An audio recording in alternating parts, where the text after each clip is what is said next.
Hello বন্ধুরা, এটা আমার প্রথম ব্লগ। ভালো লাগলে লাইক কমেন্ট শেয়ার করে দিও, আর হ্যাঁ, সাবস্ক্রাইব করতে যেন ভুলে যেও না।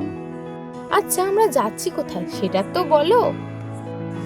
আরে পুরো রাস্তাটা চল, তারপর তো জানতে পারবি কোথায় যাচ্ছিস। আচ্ছা ঠিক আছে, তাহলে চলো, দেখাই যাক কোথায় তুমি নিয়ে যাও। হ্যাঁ চল, তাহলে সবাইকে নিয়েই যাওয়া যাক। উফ, আরে বাবা, এ তো রাস্তাই শেষ হচ্ছে না, আরে ভালোই লাগে না। আরে বাবা, এইটুকুতেই অধৈর্য ধরে যাচ্ছিস। সবটা চল, তবে তো দেখবি বড় ধামাকা আছে। তাহলে তো যেতেই হয়, সবাইকে নিয়ে দেখতে হবে না কি ধামাকা আছে। সবাই মিলে কিন্তু যেতে ভালো মজাই লাগে। আরে ভাই, মজা লাগবে না? ভীষণ সুন্দর রাস্তা, আর তার উপরে ভিউটাও জাস্ট ওয়াও, মানে দেখার মতো। রাস্তাটাও বেশ ফাঁকাই ছিল, তো বেশ ওই ভালোই লাগছিল। ওয়েদারটাও কিন্তু খুব সুন্দর। আরে দেখতে দেখতে তো চলে আসলাম, এ তুমি কোথায় নিয়ে আসলে? দেখ তাহলে কোথায়, চল ঢোকা যাক ভেতরে দেখি। আচ্ছা চলো তাহলে যাই। ওয়াও, এত হ্যান্ডমেড জুয়েলারি!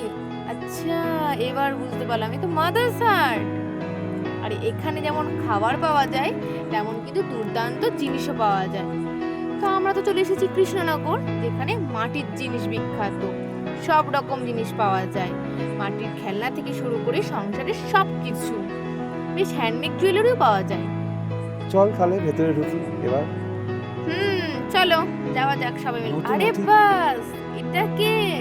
একটা নতুন অতিথি তো ওটা। আরে ভীষণ সুন্দর ভিউটা, দারুণ লাগছে ভিতরটা কিন্তু। তো ফাইনালি আমরা টেবিলেও বসে বললাম, তাই না?